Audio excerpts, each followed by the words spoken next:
ennaku zino ng'akamwenyu tekakuva ku matama. Anti nafuna abantu abatuufu mu by'ettaka n'amayumba. Yosam Properties.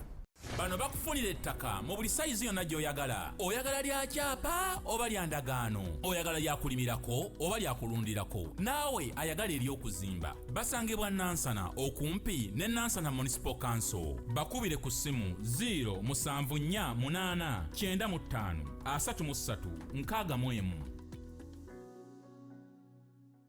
Okay, tubandiza mwenna abeekumira ku mukutu guno gwa Unique Media tubabuuzaako nti mwasize mutya mwasiibye mutya okusinziira ku time gy'olabirako video eno. Unique Media bintu bya bwakatonda byogenda okusanga kuno. Togenda kusangako kintu kirala kyonna, togenda kusangako topic ndala yonna, ne tujja kuba twogera ebintu ebyekwasaganya n'ebyakatonda. Kale, Samikege manya gange yatandika ngamba nti ebiseera ebisinga kibeera kizibu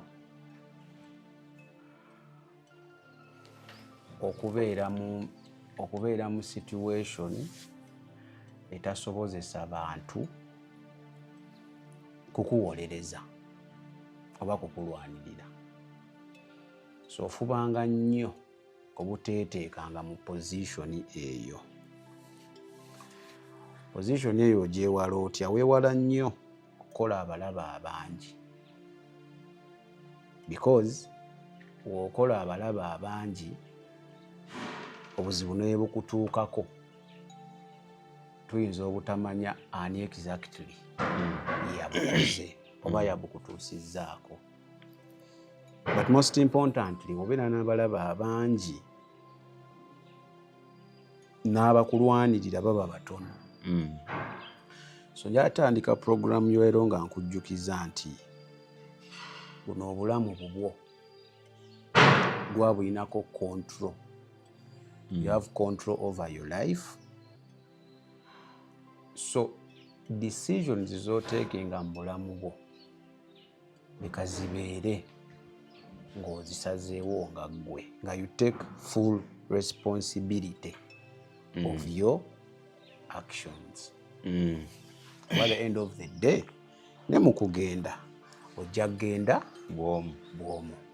Kale, nzize n'omusumba Sserwadda Richard. Sserwadda Richard ono emyaka giweze nga mumanyi, era ku channel wano simuleeta gusooka, simanyi gwakumeka, so kitegeeza mirundi mingi nga waali muleeta nitwogera ku nsonga ezimu eziba zigenze mu maaso. Tumirako buli omu abeera ku Unique Media nga buli kigendayo olaba, nga buli kigendayo olaba. Kutumiddeko nnyo omusumba Sserwadda. Hello. Buliza ku bantu abo. Mbalamusizaako mwenna abalabi baffe aba Unique Media, Mukama yeebazibwe nnyo. Era nga Sami wagambye tubalamusaako wenna w'otuwulirira, abalala batuwulirira bweru wa ggwanga. Abalala waliwo bendaba nga bateekako komenti zaabwe ne bagamba nti nziruse misinde nsobole okukwata obuddo ne ngamba nti abantu nga batwagala. Awe tuli. So tubalamusaako nnyo mu linnya lya Mukama waffe Yesu, mugyebala emirimu gye mukola. Mwaka gukyali mupya 2026. Ate tukyali mu mwezi gwa nsigo. Omwezi guno olina ogusiga. Ogenda osige. Sigamba nno okusiga kuli okw'omu ttaka. Omwezi guno olina ogusiga okulaba nti buli kyobadde olowooza omwaka guno, omwezi guno ogenda oguvaamu ogwa January nga waliwo indicate eraga nti oli ku mulamwa. Anti ye time y'okusiga. Etime y'okusiga. Ye season. Ye season. Amiina. So tolinda makungula nga tewasiga. Tewasiga. Si we kiri? Yes. Kakati ekikundeseza leero nali njala kukuleeta mabegako. Yeah. Ne ngamba we naakuleeta emabegako abantu bayinza okunfuna obubi nga nze Sami oba ne Unique Media okufuna obubi, but most importantly maybe message oba oliawo teyandikoze na nnyo makulu by then. Nali ngenda kuyita lwe bakwata mukwano gwaffe Jamiru. Yes. Nabiraba nentegeerako nti bamukutte musango ki nembitegeerako era ne bamusindika e Luzira bye nasomako awo nga balaga 19 wajja okukola ki okudda mu kkooti kye nasomako awo nga bamuvunaana oba mbu yavuma oba simanyi exactly musango ki gwe baatiko naye gwali gwekwasa ku maybe misinformation, defamation. You know, nga balaga nti ekyamusibya yali akola misinformation, yali adefaminga obuweereza obwa Fanero, but most importantly n'omuntu ssekinnoomu nga Apostle Grace Lubega. So 19 lwayise era amazima gali nti Mukama mulungi, omusajja baamuta era ali wabweru kuba nabirabye ku mikutu gyabo mikwano gye abasobola omutuukirira ennyo n'okumanya ebitambula kati ne ngamba probably since ali bweru ke kaseera maybe ndeete programu eno suubira nti ndeese omuntu omutuufu kubanga gwe olina abantu babiri oba oliawo era abayinako obuzibu bonna nizo kitwala nti omu yayinako obuzibu n'omukulu oyo Jamiru naye ndowooza n'atabitwala mu maaso kubanga omwana we yaŋŋambako lumu yali amunona yaŋŋambako nze omusajja byayogera ku muzeeyi yali muleeta muzeeyi yali mulwadde ayita mu mbeera nzibu nga te bino biyitinga n'omukulu ali awanda birala naye oba muzeeyi yamugamba omuntu muleke mwana muleke kakati ate newa Grace Apostle omanyi era ogendayo era otera omwogerako ennyo ekibuzo kyange kiri nti byo wabimanyako omusajja omukwata? Omusajja okumukwata naddala kuffe abantu ababeera ku mitimbagano nabitegeera era nabifollowinga. Wafunako ku chance etegeera bamukwatidde ki? Amazima amatuufu? Amazima amatuufu ge baayogera aba nafunako omukisa okusoma ekiwandiiko oba kye balinga kye bajja mu kkooti okwavunaanibwa ng'era emisango giri gyekuusa computer misuse giri awo okugezaako okutta n'omuntu n'okumukakkanya era byonna byali birirayinga nnyo ku Apostle Grace Lubega gwe yali akkakkanya. So kyali kize kikolebwa kize kibaawo Mugerwa yali gyakikola emirundi mingi teyali vidiyo emu tezaali vidiyo nga 5 oba 6 kibadde kyali kifuuse omulimu.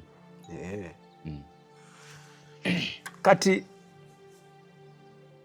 oli musumba temukyagala boogererako ddala? Anyway abalabi baffe abatulaba ku Unique Media ekyomukisa omulungi kyetutandise nkyo tugenda nti omusajja ono yavudde muki yavudde mu kkomera. Ekyo twagala kwebaza Katonda nti nze ngawo abasinga ku Unique Media wano okummanya nti nze kibayita ekkomera nkitegeera bulungi. Abantu abamu bakiwulira buwulizi naye tebakimanyi. Ate bw'obeera mu kkomera ebintu ebimu lesson gy'oyiga kubanga kkomera bayita University of Understanding. Nti ekkomera bw'olibeeramu olw'okuba bataddeko akagambo nti University of Understanding yo terwanagana na bintu bingi nnyo. University zisomesa ebintu ebyenjawulo agriculture naye nerwanagana nakuteekamu magezi era wova mu kkomera nga amagezi tegazze at least obusiru bwabuzze kubanga otwalako kimu toyinza kuvaayo nga toyinako kimu kyofunye. Ate kati Mugerwa manya ateekwa kuba ku kimu yafunyeko ekimu kuba ate ye ekkomera we libeerera ezzibu we yalibeereddemu ate we yaliviiriddemu. Ekkomera manyi lirungi nnyo n'olibeeramu wakati wa wiiki emu ku wiiki 2 Katonda funa mikwano. Olwamuko otandika okumanyiira nomanya nti nobuno obulamu gye buli kati awo waali amagezi agakola ki. Naye njagala tuddeyo ku kiri kyombuuziza nti abasumba tebakyakwatikako. Bamanyi bano bonna nti obamanyi ole yali amunoonya n'abivaako then none ekigambibwa tiyamukutte. Njagala okusooka okwogera ku Mugerwa ng'omuntu.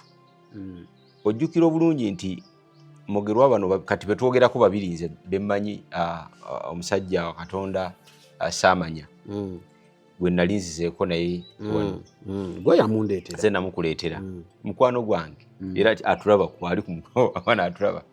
Ojjukira nti omusajja ono yawuliranga nnyo Mugerwa era ng'omwana we yakugamba nti content waliwo ze njala kiyita content ddala ku saidi ya Mugerwa nti omanyi mu mawulire mano oba mu media buli muntu anoonya engeri gy'ayinza ogiyingiramu oba ogipenetratinga oba okuleetera abantu okulowooza oba okumuwa amatu gaabwe. Kati Mugerwa bwe mba alina ekyenjawulo kyendabye ku bantu abafaanaganya content ng'owuwe. Mugerwa si ye muntu ayogera ku kintu kyateebereza. Mugerwa ayogera fact akakasa. Mugerwa waba ayogera ku Sami naga nti Sami mubbi tagamba nti nawulyako omuntu ng'agamba nti Sami mubbi, agamba Sami mubbi namutwala ne ku poliisi. Kati ye Mugerwa so ye buli kyayogera aba ayogera fact. Kakati atateebereza I think which is nice.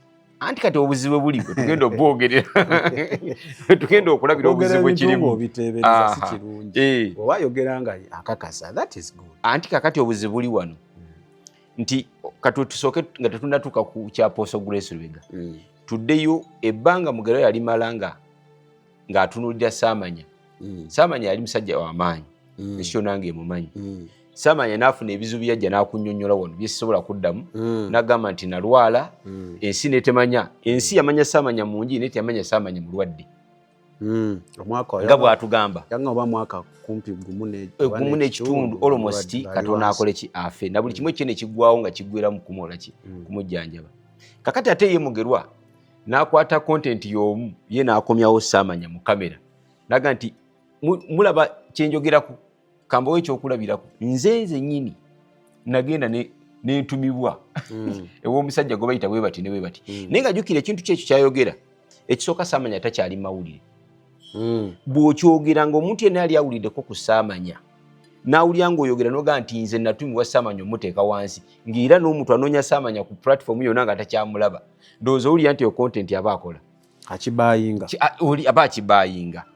Kakati ate Saamanya gwe twogerako obudde buno ali ku kitanda tasobola kwewozaako tasobola gaa nti ali wano oba kale ne wajjayo omutwe era w'ogamba nti wamujja mu kyaki takyasobola kudda n'agamba nti wendi mu kyaki kubanga ne mu kyaki aba takola ki talimu. Kati Mugerwa n'abba favor nti yanoonyanga ebintu n'abituulamu bulungi n'atula mu content eyo bulungi nga n'ekizampa ennungi gy'akozesa ekola ki weeri. Kati ne kireetera abantu okuba nti Mugerwa yafuna confidence mu bantu nti bwe mbanga njogera ekintu kyonna nina otutula mu kamera nga nkakasa abantu kyenjogera kyekiki kyekituufu. Nenkuleetera Saamanya n'agamba nti omwana oyo akola ki alimba nebyanjogerako byonna tebyali biki tebyali bituufu. Naye kati etuveeyo bw'atyo watambudde n'alumba ani Grace Lubega. Si eka alumbye Grace Lubega abantu bangi nange neebo aboogedde ku Grace bangi aboogedde ku Apostle Grace Lubega nange kennyini namwogerawo channel nyingi ezoogedde ku mukulu oyo lwaki Jamiru. Kati mbadde nkuleetera Jamiru ekyenjawulo kyalina ku balala. Abantu bangi bazze ne boogera ku Grace kati kankuwa ekyokulabirako babadde balifaalinga nnyo ku kitaawo ow'omwoyo Mbuga. Njagala okukwata essimu yogenda ogogolinga Embuga ng'ayogera ku Grace oyinza n'okwesanga nga teyayogera ku nti Lubega as a name erinnya teyalyogera otegedde nekyeyayogera yakiteeka mu contest tolina nangeri gy'osobola namuvunaana yagamba abantu abo abantu abo either thami obulokole buno njagala obutegereko ebintu bibiri. Ekisooka obulokole bulina paati bbiri. Obulokole bulina paati y'okwatula okulokoka. Omuntu asobola okulokoka n'atrace okubeera omulokozi we naye waliwo kye bayita okukola obulokozi. Bintu bibiri byanjawulo.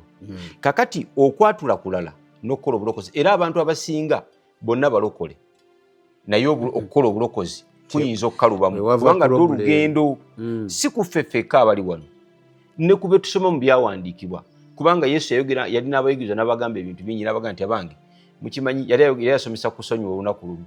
Sajja n'amugamba ne mukama waffe tuweeyoko atiisa omuntu waba akunyiizizza kubanga bano abantu aboogera kino baludde nga balina ababanyiiza. Omusajja yali alinda Yesu abaweewo kagga at least atandika okukubala esami kati ntandise okukubala ogwo gumu ojiwa kwetano mu saagala onjije mu bulokole naye kati kankuwa emirundi gyo gikole gitya ogwo gumu sami ntuuke ku gw'omusanvu mbe nga nina obuyinza obukukola kyonna. Yesu n'aleeta ekintu ekiri infinity era abasajja ne baddamu ne bagamba nti bwe kiba bwe kityo waliwo anaasobola obulokozi owulidde.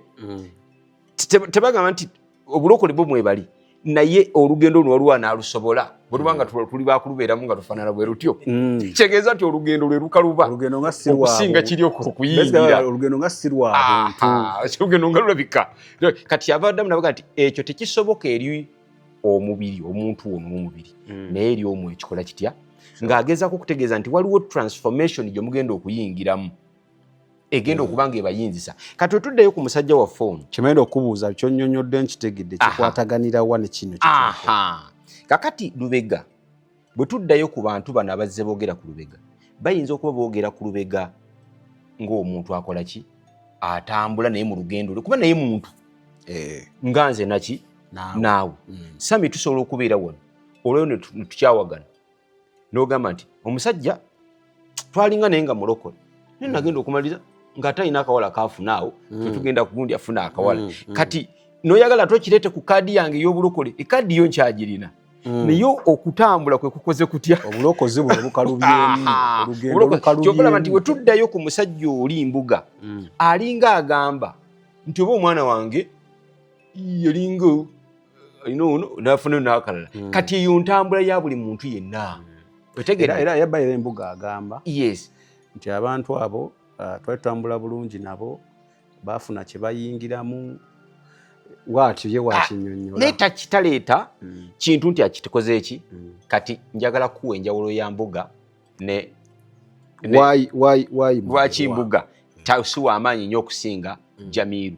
Kati Jamiru yaba alina kugamba bw'ati awo oyo Lubega nalinako wendi nga nze ne mulaba najja nga ffe tulina omuwa amaanyi owuliddeyo wayogera oli akugamba nti waliwo ekintu kye yayingiramu oba oli awo natuuka ekiseera nga sikyabitegeera kati ogenda muvunaana ki otegedde tubikakasa. Kati Jamiru ye ekyenjawulo ku bonna Jamiru buli kyayogera aba akikola ki aba akakasa era kyobalaba nti ye yakwatibwa agenda aleeta obujulizi ku byakoze eki nti omusajja ono obanga okakasa ddala ng'akola bw'ati tuwa obujulizi. Kati ffe tukutaddeko omusango nti okola ki omwonoona. Kyemmanyi nti eyo yali fomate ya Jamiru y'enkola y'emirimu. Naye benjogeddeko nabo bagamba nti omusajja butatuulangako awo n'atandika kuvumirira mu apooso mbwa ayita mu byawandiikibwa. Talina kyawandiikibwa kyayitamu lwa nsonga era nabo ekirungi omanyi omuntu asologa nti omuntu ayita mu byawandiikibwa ekyawandiikibwa kigamba bwe kiti egamba nti abantu abo bali balabira ku biki ku bibala byabwe. Omuntu yenna bw'ajja n'akubuzaabuza mu sayidi endala gy'oyinza okugaana nogati kwano omunoonyawo aganye omufuna bw'onooneyano kakati bayibuli ekuwayo ekisigadde negamba nti ekintu kiri eki sitaani asobola okukola ebintu naye tasobola kukola mazima. Kati ate omuntu aba wa sitaani naye mulindire mu kintu kyekimu kubanga like a father like a son nti ekintu kino kyonna kyonna kyakola ne wakukweka atya mulinde muki mu bibala bye ojja mufuna. Kakati tugende mu bibala waliwo ow'okurosinga n'ogamba nti Lubega yawasiza omukazi owokubiri nedda waliwo okulosinga noga yabbye omuntu nedda bye bikolwa waliwo okulosinga noga nti enjiri yagiwesezaamu nedda nti yagiwesezaamu ati ayogera ku kisa kyokka kankugambe ebintu bino Sami abantu abamu balina ekirwadde kimu kibagambe abalwadde waliwo abalokole tulina abalokole balinga ba mirundi ebiri waliwo abamu abalina obujja ku bantu nga bo totegera we bagwa balinga kakonge Bible bayogera nti tebayingira kuggwerayo ate tebafuluma abo tubalina weebali waliwo abalala nga bo badduka emisinde ne babako we batuuka ne balowooza nti teri misinde mirala gijja kubayitako ne birabira ekyawandiika ekigamba nti buli lunaku Katonda akola ekintu ekijja Katonda aba yakusitwa ku mulembe guli asobola okusitula omulala n'akuyitako era Bayibuli etukakasa bulungi nti waliwo nnabbi omu yali Samuel nnabbi nga kitegeeza nti yakola ebintu eby'ekitalo ku kyalo awo ne wabaawo ebirala ebyali byetaagisa okukola ku kyalo Katonda n'atatuma ye n'atuma omulala omuvubuka n'ajja n'ayingira ekyalo ono yali atudde waka abaana be bamugamba nti tomanyi kirina mu kibuga gwe tomanyi na kiri mu kibuga kibaluseemu omuntu atamanyi byewakola Yokaana yali akyakangakanga abantu talya takola ki ani alabise ono ensi yonna ekulumuka ekkirira ku mazzi nebaluka omuntu omulala yenyini agamba nti hala daba omuntu omulala oluuyi akoze ki era tewayita bbanga nga ye omutwe guvuddeko tulinayo gurupu y'abatamanyi nga bo bagamba nze ate Basami yakyogedde tuli mu balokole tukyali mu kirasi z'abalokole twatandise ab'obujja tebayingira kuggwerayo bali awo bapaakinze awo taggwerayo eri ate neno tafuluma Bayibuli yamwogerako ne tuddako ku balala abadduka emisinde ne balowooza nti akati we bakasimbye tebakimaze teri ayina kumpitako Alpha and Omega ne bava ku kyawandiiko kigamba nti akola ekintu ekiki ekijja katuli ku baakusatu bano ogaye be baki bannaffe bano abookusatu bo be bantu abali awo bo tebagaji asa Sami yakyogedde nze nakiwulidde ye talina budde bugamba nti ebintu bino siganyi Sami yabyogedde era Sami ono yeyambuulira byeyambuulira naye byeyambuulira abimbulira nsongera kwani era byeyambuulira binsomesa kubiraba wa mpimirenga wa bobo tubudde tebabulina awuza kimu nze muzeeyi waba yayogedde papa waba agambye kiwedde oyo twamubodde ffe twakoze eki twamubudde niye omubuuza owange mwambuulidde ki twagala kumanya papa yatugambye oyo tumwegendereze oyo twamutadde obabuuza mwamutedde gwe kati kale nga gwe nange nyinyonyola mpate nyala kutegeera nsonga papa yagambye so tuli mu bulokole bwa bika bisatu kakati noweesanga nti bino ebintu bizze bibaawo ne bireetera ekifaananyi ekirala okukyuka ku bantu naye ng'omuntu omubuuza ekituufu omuntu ono gundi afa naye ki nga tekikola ki atakirina tuddayo wali ku musajja waffe ye musajja waffe ye kyakola lwaki tulina ekibuuzo lwaki omuntu ono abaloko tebakyayagala kukwatikako nedda kubanga n'ababakutteko bangi naye abakutteko balina contest we bagireka alowooza naga naye banewoolaba ng'omuntu ng'abantu boogedde nnyo bwekitere n'akirekaawo takireetako nnyo buki nti talina kyakubuuzibwa ye yayogedde nga munnamawulire yayogedde ng'embeera bw'etambula naye ono ye muganda wange ekintu waba akyogera yakwata sitole yonna gy'awulidde ku bantu ye n'agyetuuma naga nti oyo Sami mumulaba nti olw'okuba awulidde eno gye bakubye n'eno gye bakubye ye wagatta sitole ye ng'agituulamu kwegamba okiba sitaani babagamba nti ono omuntu akozesebwa sitaani ye nga gyatuula nga kati nze sitaani buwulidde abantu byonna beboogedde eri webati n'eri bye badde boogera yenze kyogamba kufaanana n'oli yajja n'agamba kabaka n'agamba Dawudi omusajja Sawulo omusanzi yes nga bamukubye aweddemu amaanyi nenkwata ekiso nemumaliriza yes twe nengusalako naye nga yamusanze omusajja bamuse anoonya fame kubanga yasse eyakubye amasasi teyategedde bakubye naye ono yo yaje nakera nti sajja yaeraza osani Osaani musaze kati yalowooza kino kigenda wanagamba Daudi asanyuke kwamanyi tebakwatagana era baliriza bamukoze bamuwa obunene so ku owuninga mboozi ekizibu kya Jamiru ku owuninga mboozi aboogedde bonna boogedde badde bakoonako bikoone nga tebabikakasa yenze sitaani akolere emabega w'omuntu oyo kuoninga mboozi nti bw'omala oggi owuninga omuntu wakushuwinga agenda kukubuuza ayina wagenda okubuuza kubanga wakakasizza kwawo owuninga olina okunnyonnyola naye ate kakati waliwo ekirala nti kati yajja kugamba kuba ye Jamiru aweereza Katonda ebintu byonna byayogera byakwolesebwa okategedde byakwolesebwa mu mwoyo kati mu nsi ya wano kyandibadde kyangu nnyo okutegeera oba omusajja wa Katonda okitegeera nti kasa naye olumu ayolesebwa noono yayoleseddwa obukakafu mu nsi ya wano tosobola buleeta kakati Sami njagala kugamba ebigambo bino nga olaba abasiraamu abo balaba abasiraamu abo mu nsi yaabwe batambulira ku kye bayita Sharia law. Sharia law yefuga. Sharia law mu nsi y'obusiraamu Sharia law ebegamba nti omuntu wabba bamutemeko olugalo tewali kuteesa. Naye ekitabo ekyo Sharia law bagijja mu Qur'ani. Kakati omusiraamu y'omu abeera e Uganda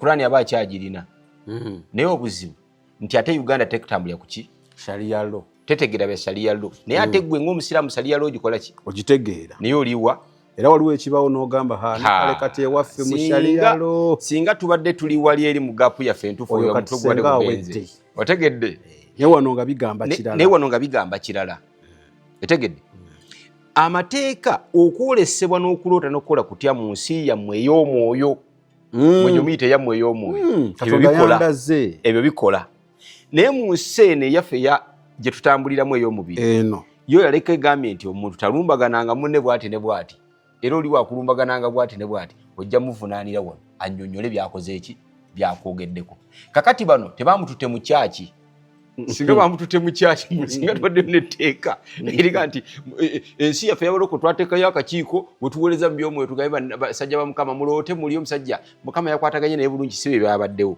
bino byabadde bya mubiri anti kati nze wenzira ku musajja wa Katonda ye yandibadde akitegeera omusajja wa Katonda anti kati omusajja wa Katonda wabanga Katonda y'omu ye gwagamba nti amukozesa ate nawe ngoga nti Katonda y'omu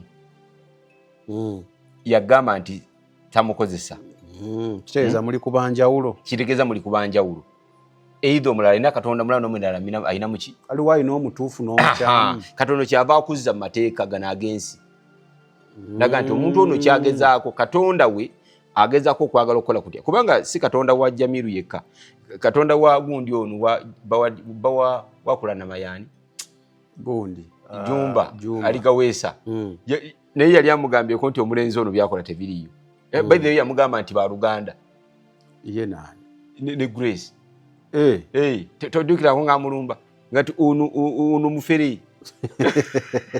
nze nkola ebiki ebituufu naye abo bali mu nsi zemmeka abantu be oyebale nnyo era bamulaga ono mukyamu n'ono ayina abe bamulaga bano bakyamu so kakati Sami kino tukitwale nti twagala okulabula abantu bonna abaweereza nti waliwo ebintu byotojja kunnyonnyola abantu kino kibe kyakuyiga kibe kyakuyiga nti muganda affe yakoze eki yavuddeyo naye ekyamazima bw'obanga oyogera ebintu ebimu waliwo by'omanya nti bino mba mbyogera nyinza obutabidifendinga ate n'ekirala ani gwe njogerako kati nze waliwo ebintu bye njogera nga nina fact nga wenkyogera mu kamera siina kyentyamu otegedde nze nsobola okugamba nti ninayo abasumba bekugamba nze waliwo omusajja gwe ntera okugamba nti mwagala nnyo n'omutima gwange gwonna naye sitya kumwogerako bugingo omutima gwe gwagala nnyo omusajja oyo naye nina byenzikiriza nti bino byakola situkkiriziganya nabyo kubanga lwaki bwena enkyogera newankeera enkya naga ti njagala kukwata kasajja ako nja kuddamu kimugambe nti ssebo gwonyininyini oyimirira ku katuutiko n'okwata 1 hour ng'ogitunuzza mu ate n'okubisa abantu engalo ekyo si kya bwa Katonda tajja kukola ki nga naye bwe yakola version yemu n'alinda abasajja ne bakola ensobi najja n'azibakwatira muteeko executive seat mu church ekyo si kya Katonda musolooza ebisaawe nga waliwo asobola okuvaayo bonna baasirika era kati nga waliwo asobola okuvaayo bakyasolooza otegedde nti ekyo nange we mugamba nti ekyo kyokola si kiki tosobola kuddira katuuti ka Mukama n'oyimirako n'okwata story ya Bob Wine ate n'ogattako muhoozi kati eyo teba njiri ate abantu ne bakuba engalo naye nga abali awo balwadde balina kye baasuubira okujja oyo tasobola kugenda mu kooti kubanga kyakola agamba owa akasajja nange nze manye ebyange nawe kakole ebyako tekantawaanya akomaawo niye omusajja bw'omugamba nti gwe omulaba mu nsi y'omwoyo mufere ye mu nsi y'omwoyo naye agamba mu nsi y'omwoyo Mukama agamba nti kakati mujja kumalira mu ya mubiri olina okunnyonnyola ekisembayo ku nsonga eyo baye mbadde nkyalabula nga tonnakwata sembayo katulabule kino Jamiru kimubeera ekyokuyiga yavuddeyo era nze nyala kugamba Sami ebigambo bino Jamiru yaviiriddeyo ku condition bino mbikugambidde wano ku kamera bw'oba oyagala okukakasa kyenkugamba Jamiru addemu atule mu kamera ddamu omufollow ngira kati ngenda kugobera Jamiru nkusingako ne mbadde mugoberera njagala kuddamu kulaba Jamiru tagenda kuddamu tutwa mu kamera eyo ng'ayogera ekintu kyonna kiri direct ku Apostle Grace Lubega tagenda kiddamu kubanga ate kuba waliwo ekintu kyatunuulidde bwe kiti n'akituna mu maaso bw'ati kati kankugambe kino Sami olaba abasajja nga aba Apostle Grace Lubega oyo si Apostle Grace Lubega yadde amukutte kyembalenda okubuuza omusajja ye yamukutte tebakulya ebinusu byo Apostle talina budde obwo ayina n'okubona Jamiru byakola tabimanyi kati ani aba yamukutte kati wulira omuntu buli watambula olugendo nga nkugambye nti waliwo abantu kati tuwulidde sikugambye eyo bali eri omusajja asobola okutuula mu kanisa emu yokka nga talina na kamera naga gundi eyo tumubodde naye ng'alina abantu abamutegera bo ne bajja mu public ne batandika oyo mubi ki papa yagambye abo bo tebeetaaga kunoonyereza kasita papa yogera kati kansoke nkuwe Fanero Ministry ebintu ebimu byeyina Fanero Ministry etuuza abantu ababika ng'ebisatu etuuza abantu abalowooza nti eno ye grade yange nina kubeera mu bantu abafaana bwe bati eno ye kiraasi yange enjiri emusangayo busanzi naye ng'ekisoose asoose consideringa class bwe najja teri bagenda kundeeka class embeera oluzungu this is a university people this is my class tanalowooza ku salvation wadde eddakiika n'etya atudde awo lwa class WhatsApp tu waliwo grade y'omuntu ng'atudde ku Fanero ng'ali ku connection wano obeera wano osobola okufuna abantu abatuulawo waliwo motivational speaker yamugamba nti waliwo weyazijukiza gonzijukiza yaŋŋamba omanyi lwaki tubeera mu mabaala saawa 8:09 tetunadda ne mugala lwaki naŋŋamba nti kati ku 8 awo 7 8 awo wetufunira emirimu webale nnyo connection we zibeera omwana ng'anywedde bbiya nakagana gwe waŋŋamba omanyi okuzimba jangu ekya mu office otegedde kakati golowooza nti muli ku kigendererwa kyekimu omwana yange asobola tulwa mu naye ng'ono akomberera cupa yawamwe ng'alinda obudde abantu bwe batamukira ennyo boogera ebigambo byayagala omwana agenda ovaawo ng'afunye contract weebale nnyo kati waliwo n'abo kati gure nga bajja mu makanisa eyo nga jja naga nti wano waliwo abantu abali corporate abatudde wano osobola okufuna omukisa okufuuka mukwano gw'omuntu oli ebya salvation tannabikola ki tannabirowoozaako era y'ensonga lwaki omuntu weno omusanga eyo nga yambadde t-shirt ya Fanero oyinza okumusanga mu bintu ekiri contrary ate n'okisiba ku musumba we naye nga ye si byaliko musumba tekyogerangako naye olw'okuba omuntu ono wali waatuula alina ekigendererwa kye kimutuuzaayo yalina connection zanoonya owookusatu ye muntu ono ayagala enjiri eno eya revelation omusajja ono gyayogerako nga ye basically agamba nti nze bwe nawulira abalala bonna baŋŋamba kyokusinziira bwenfaanana sikyalina ssuubi kyokka ye Grace aŋŋamba mu nfaanana yonna gye nfaanana Katonda akyalina kyansi yange ey'okubiri kati abo be bakkiririza mu mu njiri y'omusajja. Kakati abo bwe bakuwulira ng'omwogerako mwe muli omu agenda okukulumba mu ngeri yonna kubanga nekiri kyenkugambye tannakitegeera nnyo.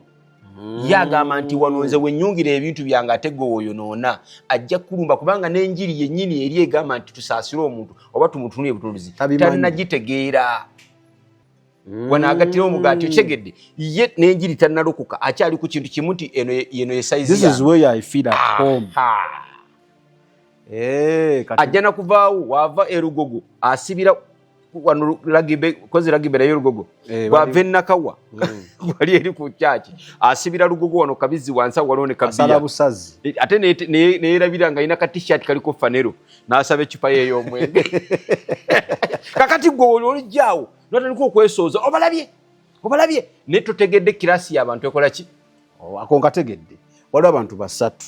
Yes, sooka yalaba eno ye kirasi yeru ya luzungu yetayigala birala bya Yesu smart mu vundu simanyi Yesu ne mu Luganda mwali tabitegeera bulungi ya WhatsApp man. Two waliwo oli nga ye wa business connection bamugamba ba motivational speaker tulange wantu abatule wali abantu bana bagamba nti WhatsApp ogenda kuyingirawo ng'abaana ba campus bajjudda balaba we basaana awagwana ebirala byonna tobimubuulira tabitegeera kati ogende ku connection ekimutaddewo ye asobola okwogera ne gundi gundi amulaba agenda olira taposo Lubega yabadde ne gundi bakyazizza gundi byotagenda kusanga olumu walala byotojja kusanga walala kati abasatu owokusatu ono yoyo ye nga yategeera butegeezi enjiri ya musajja yategeera enjiri y'omusajja n'agamba nti eno enjiri buli lwenjiwulira ye egamba nti nze nina chance endala. Kati abo olumu mwe muva akulaba n'agamba naye ono lwaki alemera ku muntu waffe katumulage kubanga ye ne Musa eri akyalimu esobola okulaga ekyo. By the way njagala kwebaza Katonda nti ono omusajja bamutwala ne ku poliisi kubanga omanyi poliisi eno ogiraba poliisi eno abantu abalowooza mbi teri kintu kirungi nga poliisi kankikubulira olwaliro Sami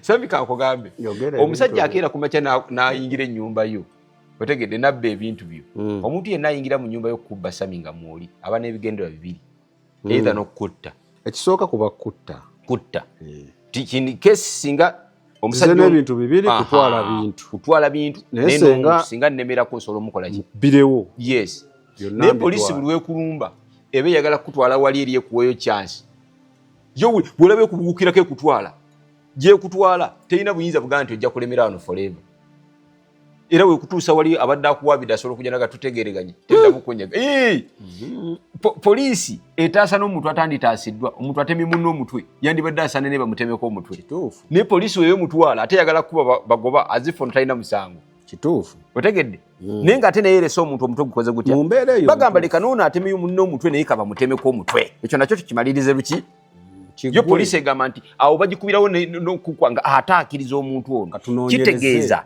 nti ekyansi endala ekola ki singa wabaddewo omuntu omu alina obusungu obuzibu n'okera najja n'atunuzamu omusajja ono esasi n'amulumukulu twandibadde twogera ku mugero olwaleero ng'alimu naye ono amutwala ku poliisi abamuwadde second chance nti katolwayo nkugamba ebigambo bino Sami tubyogeredde wano ku Unique Media dindako omugerwa olaba bagenda kuddamu okutuna mu kamera ng'ayogera ebigambo bya naye kati ffe mwatukanze si kubakanga kuddamu kwogera ku bantu bamwe nedda omuntu yenna oba omwogerako mwogereko bwoti ni time mugenda mwagala ate kati munone Sami nedda Sami kamanya ennaku yange olina eddembe eryogera ku muntu naye ng'ovuunula ekyo kyakoze eki ekyo ky'oyinako obuki okakafu kati nze nkuwadde bino wammanga tokakasa by'otamanyi nkuwadde bino wammanga ti si kirungi si kya busumba kutumira katuuti okwate ebyobufuzi obikoze eki obirete katuuti bw'ogamba nti nno njogedde bubi nga nkuleetera vidiyo ng'oyimiridde essaawa 2 ng'okyogerako oyo tajja tufuga watya enki ebintu ne bikyuka n'akufuga omusajja omu munnabyabufuzi nabo bennyini boogera ebintu ebitali magezi yageyogera n'agamba nti akalulu kano ne bamala bakabba tubatandikirawo vidiyo zagenza okudda ng'akaaba gundi kyekyakuleeta ewaffe gundi nabaka kati ekyo kyewayogera luli okyerabidde tandikirawo bamuŋŋambye otegedde tandikirawo bagamba kanoko oli kagatagaliramu ntandikirawo era yamaliriza ga yeddamu kwesimba webale nnyo kati ate biri agenda kwesimbawo kumulaba ng'akoze eki ku gavumenti eno nga yekyaliko kati ebyo bye bigambo ebimu bye tukozesa mu kati mu 2030 tuwaduddamu dde 31 kati bw'olijjayo foomu abantu ogenda bagamba ki awo tukyusizaamu otegedde okay. So ekisookera ddala nkwebaza nti olina byotemyetemye abantu ne babitegeera abaagala obitegeera nze omwakkiriza nti tugenda mu ggulu tukolerera ggulu naye tukyali ku nsi ensi erina amateeka gaayo tegedde kyolaba omukulembeze atufuga nawe yayogerera n'agamba yali mulokole naye ekyamugira ebyobulokole nga tabitegeera bulungi n'abyesonyiwa kusoma vaasi n'agamba ono wakuba oluyi tama lino kyusa neno bakolekinagamba awo neŋŋambye ebyolokole era yagamba yabireka awo naye tabalinaako buzibu kuba ye ng'alaba ekikyusa eggwanga genda kubakuba bukubi tugende mu nsiko tubakube ate gw'ogamba ono bakube ono akyuse kati kiki ekitegeeza nti yalabanga tasobola sigala nga mulokole n'atuukiriza kyayagala okukola mu nsi wano n'ayeesonyiwa obuki amulokole kakati ensi erina amateeka gaayo yes whether we like it or not ate mwe tuli kati gwe wojja n'oyogera ekintu oli senga anyiiga n'agamba leeta obujulizi olina ebintu bibiri obujulizi oba tobulina waba akuwadde chance either kugwa maviivi noga blaza mbadde neeyiiya adde banne kampiseemu naye nsonyiwa blaza nsonyiwa era singa wampita omulundi ogwasooka nga omulenzi olwo kwanze nabitunuulira nali ngenda kugamba ekigambo kimu solution eriemu kamera zino weziri nze nsobola okwogera ebigambo ne bikola newe biba bikyuse nange nembeera nga abasajja abagezigezi nyagala nnyo omusajja munnabyafuzi bamuyitanga gundi Ken Lukyamuzi nga ekintu ekimutabukako okudda n'abagaya badde ekyo kyabadde kize takiinaamu budde ekyo naakola ebirala omulala yali ani yamanyanga okudda mu kamera ga nange ekyo nakitiddemu yali Olax yali musajja oyo yaliakokko nange natiddemu nenga bannaye amukamukole katya omulala kikeni yakkakkana oyo naye olwagira ye neyeetonda naga bannaye omusajja yamugaa kimugenda weetonde omenyewo byobadde okolaki so nze kyenjagala osaba leero kiyinza okuba kibadde ku Jamiru kubanja era tegunnaggwa sofa kyemmanyi ndowooza ali ku beyiro naye nga nze kugamba bino bikwate kuva ku nze ebyo byo bibyo byange bw'abanga ali ku beyiro gy'aliko omanyi omusango kati kansooke nkuyigiriza omanyi gwe kati muli bweru wangamba 7 n'ekitundu 7 n'emyezi 7 baali bakwatira ekimpozi defilement twagala baana b'amasomero kakati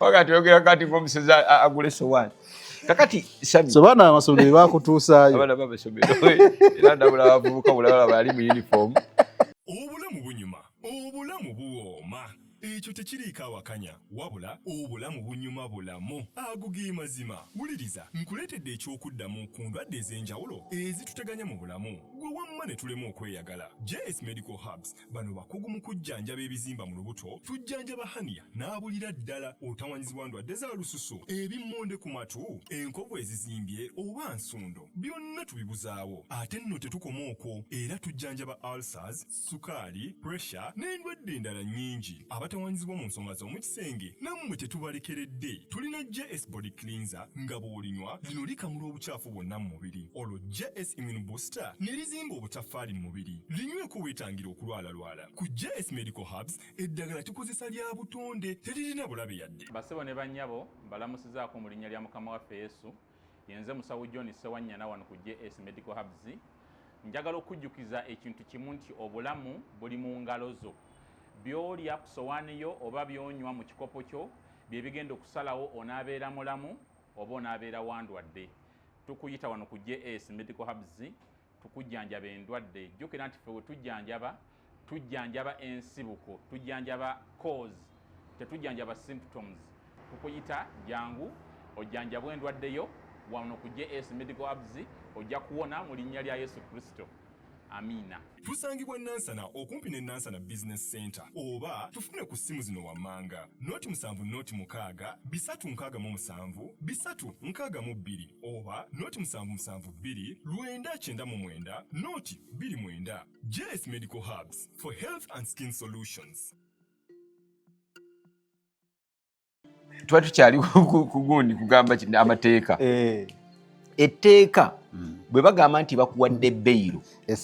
Nze Sami akama sowero kakyansesa. Nze Sami nsobola okugamba ekigambo kino nti nkusonyiye naye omusango gukyakola ki? Gukyaliyo. Batagukulozinga. Era gy'okola omusango gukuddako.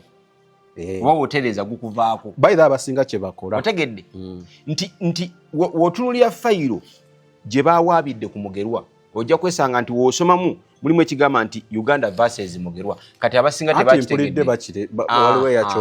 tebakitegedde.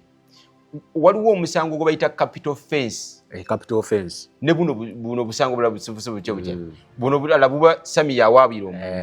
Kati we bakuggulako omusango gwonna nga guli mu capital offense teguggalwawo kubanga kooti eba yakweyimiridde terina buyinza bukuggalawo. Capital offense eggalibwawo na high court. Eggalibwawo state. Kati kandabule mwami gundi ono ayinza okuba yabadde naye yavuddeyo nga takitegedde bulungi. Mwami Jamiru kwaggo yajja ononyumiza ani musajja wange musajja waffe oli omulala Gordon n'okangamba ministers order kati nali sikamanyi. Kati ate ministers order bakuwamu emyaka 3 n'omanyirirwa okugamba nti bakusibye. By the way, ministers order efaanagana ne life in prison nti obulamu bwo bwonna beera mu kkomera. Minisita kyalina obudde obutuna mu nsonga za Gordon.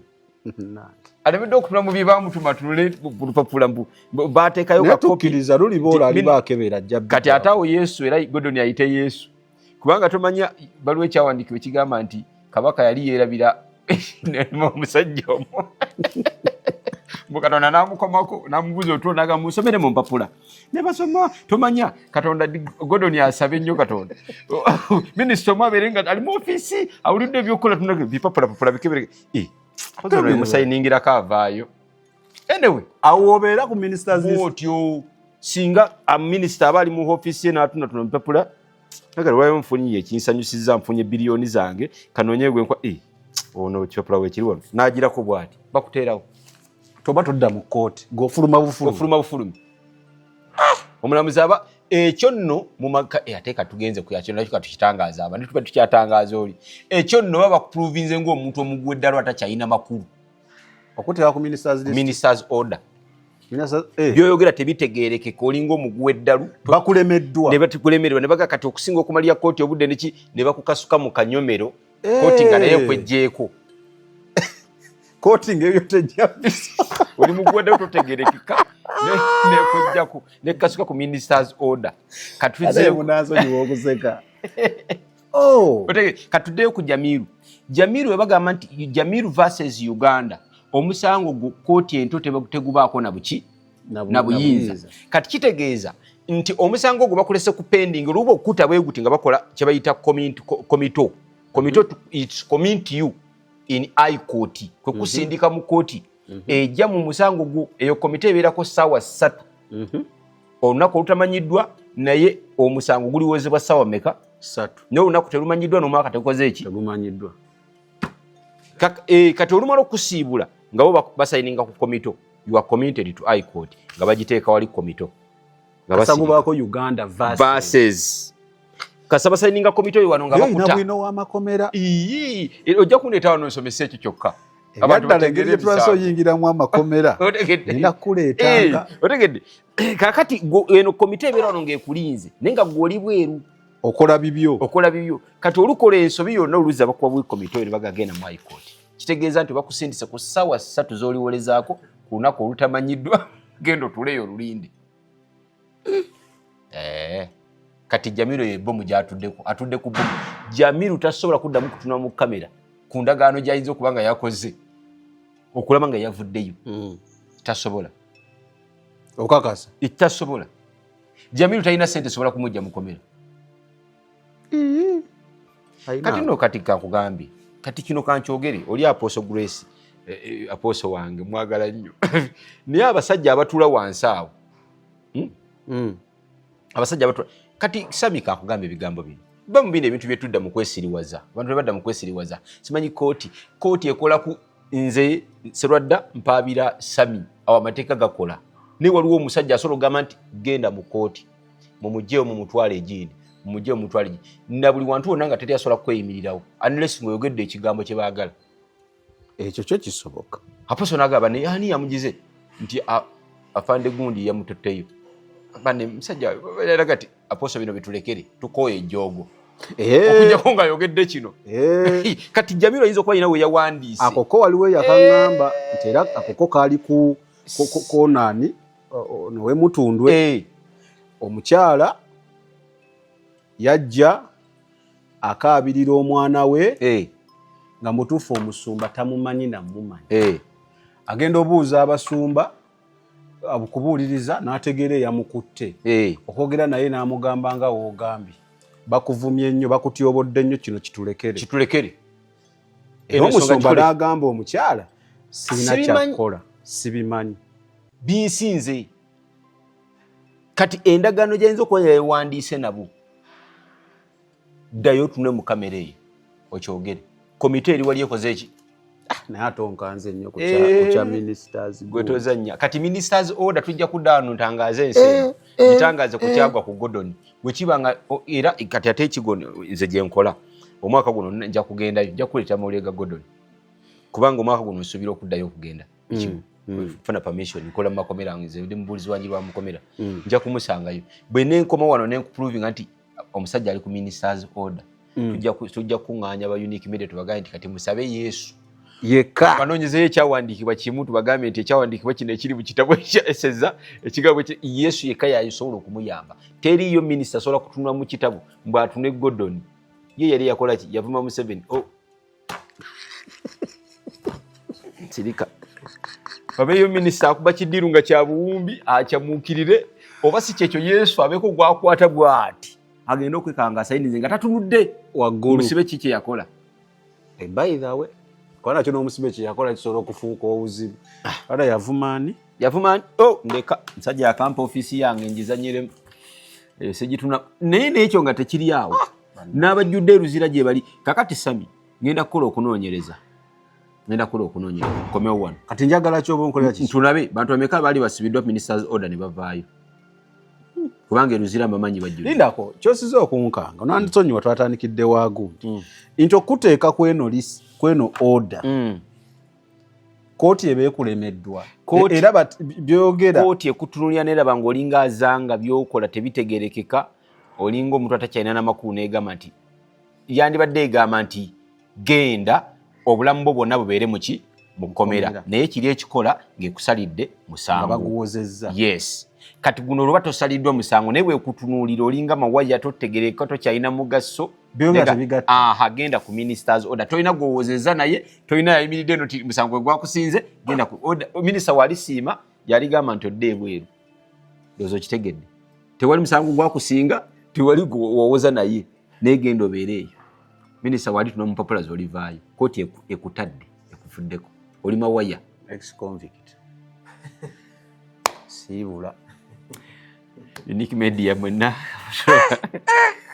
twagala okubasiibula tugamba nti awe wabiigira myaka 7 egyo nakugambye kozi bayitayo batya nakugambye nti University of Understanding. Kati kyusa kiteeke mu lulimi olulala bw'oba tofunye understanding ofuna ki?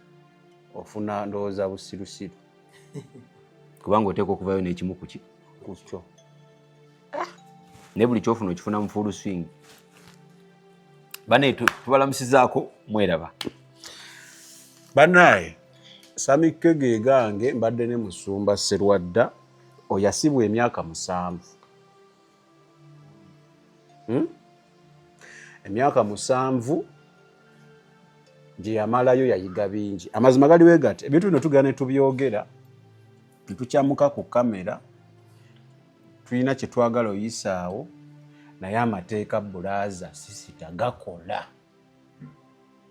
So leka tubeere b'amagezi nga tubuulira enjiri.